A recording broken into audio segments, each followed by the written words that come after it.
Welcome to Lang Talent, the podcast by MultiLingual Media exploring the human side of the language industry and the future of work. I'm Eddie Arrieta, CEO here at MultiLingual Media, and today we're talking about a bold reframe, moving from localization to global experiences.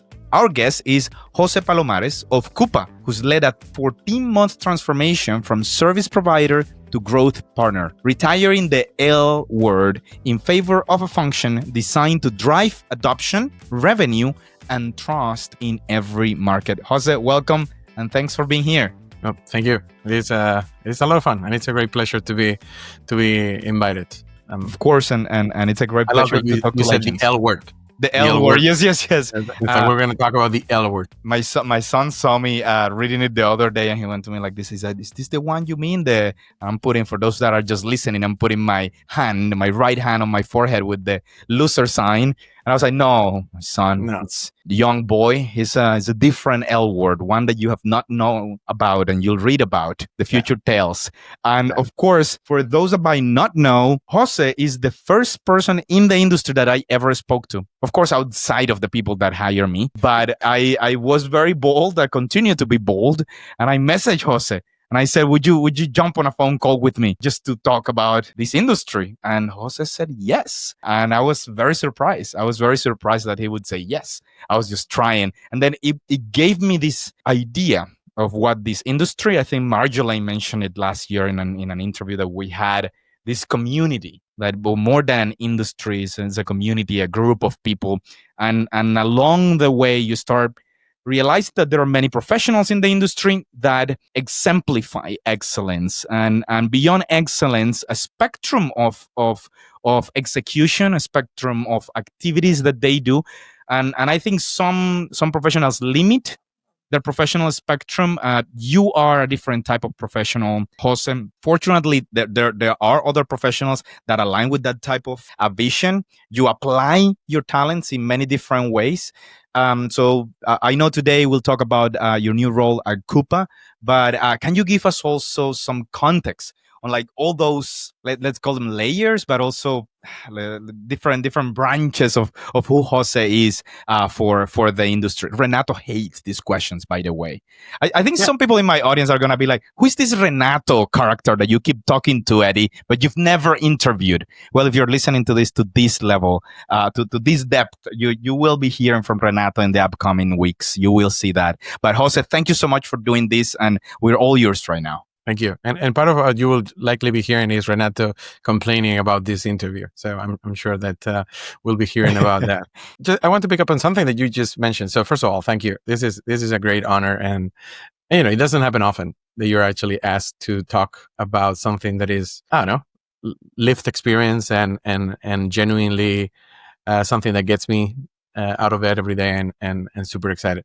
But you mentioned the many professionals that we have. I think that the one thing that I've been trying to do different, and that I keep trying to encourage people, is like, let's just talk about it. Let's just be open about it. Is we all come from very similar places. Our experiences look a lot more similar than we usually would admit. Let's just talk about it and be open and vulnerable about it. So yes, community. I love that we're setting the framework as community building. So about myself, I hate when people actually go on an interview and they talk about what they did since kindergarten. So I'm gonna focus on why same things I usually tell people is like, why should you listen to anything that I say? Is well, because within this industry I've worn like many hats. I started my career as a translator, and I wasn't necessarily one of the best translators. And I realized that fairly early on. My bilingual skills were not as good as other people. So I tried to, adapt and survive. And I found other angles. I started to be the translator who could handle many CAT tools. I was a translator who could do some language engineering or localization engineering. Eventually, someone told me that I could be a localizer and not only a translator, and that there was a future of where I could be managing projects and earning commissions on just leading a group of people.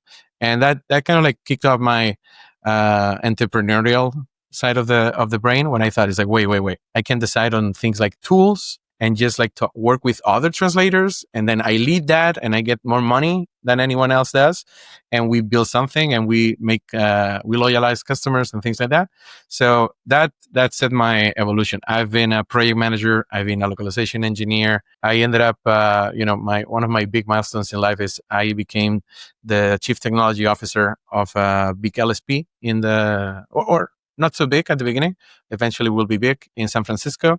So I'm originally from Barcelona, Spain. That's why I speak funny in English. But eventually I moved to the US to actually help build this tech-oriented LSP. And I did my longest time in there, more than 10 years. And recently I moved on to the buyer side. Recently it's about 7 years now.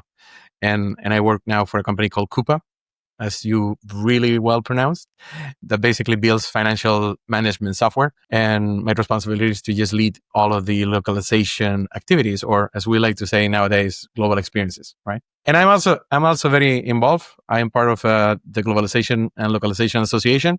So I'm the current chair to the board of directors at Gala, at that association. And again, that is perhaps another reason why I feel entitled to talk to people about what is going on in the industries, because thanks to that role, it's easy for me to hear about everything that is happening at all layers of the industry. That is my identity. I work on enterprise. I've done a lot of things, and I support Gala and the community at large with that kind of never-ending volunteering that I invite everyone to partake on. That is great. Thank you so much, and we can never get enough of getting to hear about each other's backgrounds, and I'm really sure that especially those that are new to the industry, they really appreciate that level of texture that we go into the conversation. And you've mentioned, you come from a translator and then realizing this localization conversation that it existed, but now you're retiring the L localization word. How did that come about?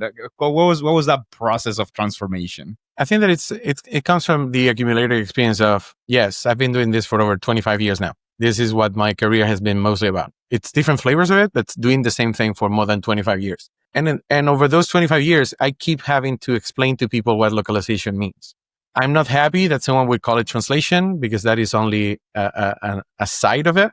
And localization is just not straightforward. If you know what it is, it could be, I think that the word for it is like, it's self-limiting. You keep using this term that, yes, it made sense 25 years ago when I started on this. Someone said, there is something more beyond translation, and it's localization. And that's why I adopted it. I adopted it because it was more than translation. It was caring about other things beyond the language. The truth is that over the last 15 years of my career, I've come to realize that it is slowing us down. That is a word that doesn't do any good. Actually, in this exercise of like rebranding as something else, I did the exercise of checking with a lot of people. What do you think about changing the word that we use for it? And people disagreed on what to use instead, but no one disagreed. And I asked something like 60 people about that change, and no one said, no, localization is good. Everybody had a bad experience either understanding it, if they were not from the industry, or articulating what localization is and why it's valuable and it's not just translation. So I just thought that it was a good business decision to try and kill that word that has never been helpful. And how hard is it to kill a dinosaur? It must be pretty tough to go through that very old skin. Yeah, but it's like any other jargon, right? In this space, I come to see that to come to realize that to understand each other, we love using our jargon. The problem is when we present that jargon to people who don't care, who don't get it, and who really shouldn't. So every time that I find myself explaining localization to someone, I couldn't help but ask myself, why does this person need to know everything that we do to achieve a result that it's very clear in their mind? And that is part of this transformation from process to outcome, from output, things that you produce, to why you produce them. Everybody understands the outcome. If you're localizing an app because you want twice as many people to be able to use it, the work that you're doing is enabling twice as many people to use the app. Whether it takes translation or it takes redesign or it takes a million other things, those are details. And they're different from one operation, one product, one service, one project to another. But the thing that is unique is that we're trying to solve a problem. Well, let's talk about the problem. Let's name the problem in a way that people understand it, and let's focus on outcome. And then everybody understands. It's global experiences as two words. We just try to be as simple as possible. There's no perfect combination we found. It's not that this is the panacea, that this is going to solve all of our problem. But if you go and talk to your significant other right now and you say, hey, I met a guy that works on global experiences, the answer that your significant other will give, I assure you, will be a lot more interesting than if you ask the question and you say, this guy works in localization. I don't know what they will say, but it will be a lot more fun and probably creative and interesting than what you will get out of localization. So why do it? Yeah, that's an incredible thought exercise, because it does point in the direction of something that in a lot of our conversations we get back to, which is this monotonous, very technical process of bringing in a message from one language to another, but it lacks that layer of what experience means. If you could, because Jose, localization is a very loaded term. It's conceptually, it has so many things, and I was trying to understand where it came from, that you can write it with an L and then the 10 and the N and like all the what you said, right, the jargon, and then we get really boxed into these frames that doesn't even allow us to think outside of it. Help us make some sense of global experiences. And I know you've said a few things about that, but what does it, or how do you define it? What's the scope? What's inside of the team that works on global experiences? What sits outside? How does it work? Maybe I say something about what I understood always localization to be and why trying to move away from that. Right? You say localization, how it came to be. It came to be at a time where there was only translation, and it meant more than translation. And it meant the language alone will not work when you take a product to another country. So, I work in finance. So the easiest example is you need to translate software to use it in a different country, but also adapt to the decimal system or the 1,000 comma or period in a different country. So that's not only language, that is measures of unit, things like that. That is what it came from. Hard to explain, but it makes sense once that someone takes the time. But global experiences is trying to be more about maybe none of those things that made sense for localization are necessary to be successful in another region with another audience. So global experiences could be if our support agents in Indonesia don't speak Indonesian, what can we do to make them interact better with customers or better with partners? We could translate the product, right? That is one avenue. That would be part of traditional localization. But, and we might want to also provide documentation so that they understand how to use it. But we might also just not do any of those and just provide them with training materials on how to use the product in English, but with job aids that are localized. A guide could be in Indonesian, but the software could remain in English. And you start to look at like, wait, but that's not how it should be. And global experiences is trying to question why. I don't have perhaps money or resources to translate my product into Indonesian. It's not a big enough of a market for me. I don't have a good business reason to do it, but I still have users over there. So can we focus on the experience of those users and see what is the best outcome we can get for them? So maybe I'm creating something that is far from ideal, but it will help them. Maybe it's a machine translation that enables them.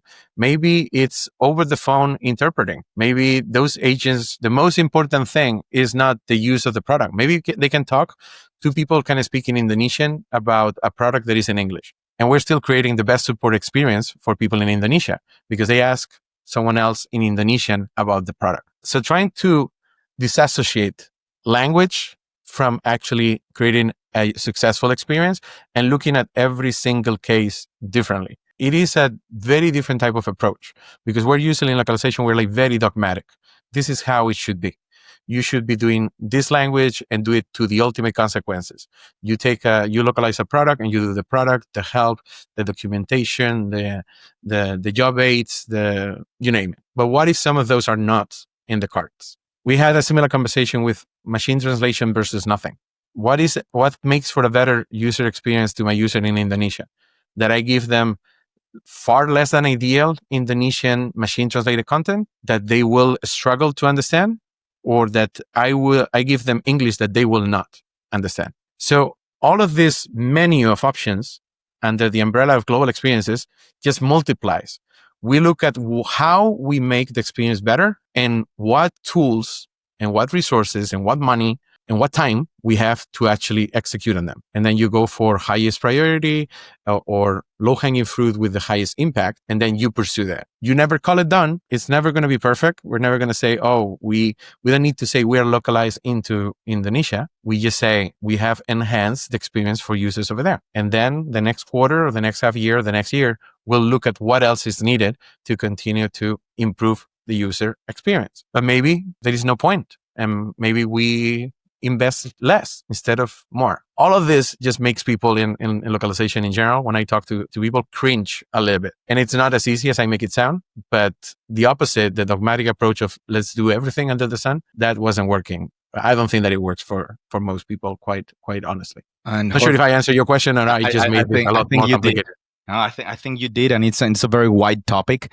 I think something that you mentioned really got my attention, which is this idea that your team is looking at everything differently, and in a way, you're de-dogmatizing the entire process. Could you tell us a little bit about what changed operationally as you're changing all these concepts and you're learning things? What changed in the operations of the team, and how did your metrics, your North Star metrics, change in this process that we're talking about? So perhaps the biggest change has been we would usually ask a whole department to give us metrics on success. So we used to beg people for, give me something to justify my ROI. And we would do that with a whole department. So if I'm talking to the education services group, I might just ask them tell me how the content that we produce for you is performing. Now the conversation is framed different from the beginning. We have the conversation at the very beginning, as we should have always done. And we talk to the team and we say, okay, so this is the content that we're going to do. How will we measure that it is successful? And then we agree on that. And then we set a timeline. We say, we will complete this work by this time. And by this time, you're going to give us this type of metric so that we can make a decision to continue localizing such content. For instance, doubling down if it's performing well, or stop it if it's not performing at all. That at the department level is a much harder conversation than if you go to the individual or the region level. Because reality is, within a given department, I might be talking to another director or a VP, and their alignment isn't necessarily perfect with their team. So I might talk to a VP who doesn't see that as a priority, doesn't have the time, or doesn't understand how to support us, and they will not be necessarily the best partner.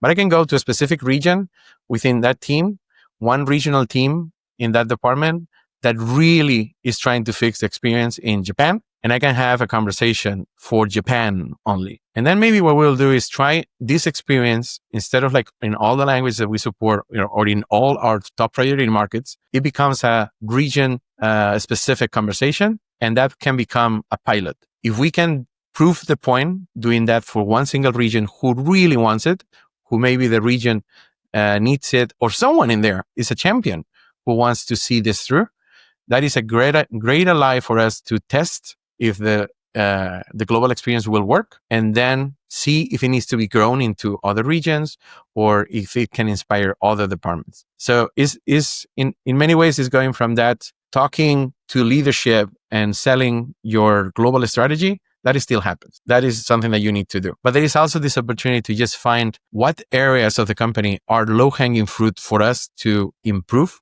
on the user experience. And we only need someone to really want to go that way, to prove a point or to test a point and see if the rest of the company should be inspired. It's like running experiments all the time. I use the word experiment, pilot and experiment all the time. And I find that it's a great conversation opener. I can talk to someone who is like really busy, but I can tell them, hey, why don't we try this in one language? Let's pick the one that is like the most painful right now. Japan is super complex. Japan help us test a lot of scenarios. If we can make it work for Japan, then it's safe to assume we'll be able to reproduce it for other regions that have like different standards or different barriers with language. Okay, well, we run it only in Japanese. Traditionally, we would have just said, this needs to be into all of our top tier 1 languages. And then I need alignment from a bunch of people. And then I need budget for a lot of things. And the return is never guaranteed. That is also something that I find people have a struggle to admit. The return on anything that you produce in English or in any other language is never guaranteed. Even when you have the best intentions, even when it feels right. I love fighting with my team about what feels right. It's like, yeah, what feels right doesn't sell more, doesn't keep us in business. So, but if we can show metrics, if we can show progress, if we can move the needle somewhere, that is really interesting. So I would rather do 100 pilots than 2 full width initiatives across the company that might never produce anything of value. And I'm taking everything to extremes, right? There is a lot of like safe space in the middle, but that's the principle. And people seem to relate to that. And you get champions and you get people who want to be successful with you, people who also believe in what you're doing, and you, in a way, can dodge a lot of like the naysayers, the people that don't believe in the value of what we're doing, et cetera, et cetera. So it's also a survival or a thriving technique. And of course, those that are open to that conversation are the ones that now thrive in that new ecosystem. There's an ecosystem that it's more creative, is innovative, where you need to propose and dare to do certain things. It seems also that it is part of the current stage of the conversation, even with your clients as well. How have the conversation changed for those when they hear global experience and you connect with the UX teams? What do they expect on being on the receiving end of global experience? It's like, okay, great. I assume also the cynicism of like what it's like, okay, the result, we're talking about a similar result, but what do they expect at the end of the day from you now? Mm-hmm. I think that if I'm being candid, they expect great user experience. That is what people translate it into. And this is very important, is that we are good friends with the user experience team and that we work closely, because in some cases there is even like confusion, right? You could be, you're really enabling user experience and that's what people want, but you need to, you cannot fix all the problems by yourself. So you always there is a team who, taking English as an example, there's always a team that you need to be holding hands with, because without them, we can't do anything. Any element that we have has a foundation that was developed, most likely in our case, in English. And we need to go holding hands and talk to customers and talk to internal partners and just say, hey, we understand really well what we're doing. And this is how we're going to multiply that experience. That is actually something that we use. It's a term that we use internally to explain it to people as well. Is we're trying to take a great experience and multiply it. So we are, in a way, the experience or the cultural multiplier, if you will. And I don't know, people just get excited about the fact that they could get something, because at the end of the day, everybody identifies at least with one culture strongly, and hearing that someone is trying to do something for you in particular, for your culture, for your nationality, for whatever it is, for whatever identity you have, it gets people really engaged, but they don't know what to expect, to be honest. So it's, and you can't avoid not saying the words translating or localizing. You just never lead with those. Those words are not disappearing from the vocabulary. I'm just like cutting it off from our messaging to the world. You still need it internally. I still need to talk to suppliers and partners and everything, but not to the larger world outside of the organization. Jose, as we were talking about initially, because of the many hats that you've worn and the ones that you wear right now, your voice for the community is important. And we've heard voices that now have evolved significantly in the past year. The whole conversation of how technology plays a role within the industry. For yourself, where does the ecosystem, the community and talent go from here? Like if you are, and we are here talking to the ecosystem, we are here talking to the talent. Where does it go from here? And I'm also thinking, of course, which is my next question, is okay, what talent are you going to be hiring for? I mean, the ecosystem needs to change, and it's changing. Talent and how they approach the conversation needs to change, and it's changing. And the way you hired and the talents that you hire for need to change and are changing. What can you tell us about that conversation? So one of like the 3 core attributes or the 3 pillars of moving into global experiences is technology, right? That is in every conversation. If we're talking to a stakeholder within the company, we really are asking for them to work with us so that we can support users, prospects, whatever it is. And one of the things that scares people away from having to work with you is that there is a level of complexity. So technology and complexity are two things that we bring into the equation and that will dictate who we hire in the future. I do not, I think that we're going to move towards like having people who are like really good at what they do and really specialize on something.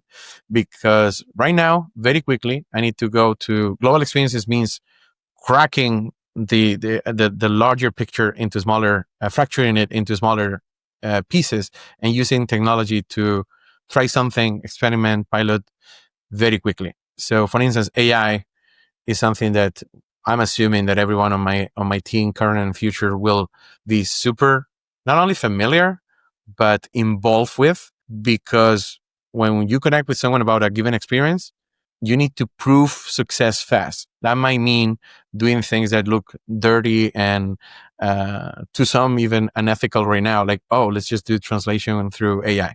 Oh, but someone will review it. No, not necessarily. Not for the pilot. We're trying to move from 0 to 20. We're not trying to move from 0 to 80 or to 100. We just want that. So for this, I need someone who is very open-minded, familiar with technology, and can go and move at the speed that everything is changing. So we will be looking for, I can tell you about the roles. I think that the future is in different flavors of program management. You will have a specialist on AI for sure. But I think that the bulk of it will be people who have accumulated a lot of experience in solving problems using AI, not with a particular technology, not with a particular building framework, not with a particular tool, but it will be more that I am highly specialized in solving problems with AI. And then we can continue to train them towards being a strategic, understanding what the global experiences framework is about, how to fail fast. That's a very Silicon Valley thing to say, but but fail fast is super real right now. People are not aware of how much more powerful it is within your company to say, we've tried these 4 things. This one works to some degree. These 3 were garbage. But being able to say, I've tried 4 things related to AI, and I found one that is at least workable, and measure how much savings, efficiency, productivity that generates, that is so much better than just say, oh, we don't know. Oh, no, nothing works. It's like, no, find something that works so that you can talk about it. And that will give you extra credibility with the things that don't work. So as you can see, this is not so much about like the technical chops. I think that the technical chops, I see more of them being outsourced. That is where I see when we think like the full ecosystem, no company, all of the companies that I know are, unless they're like AI specific, but they are contracting the workforce. It is reducing because you don't need so many people to do the easier stuff.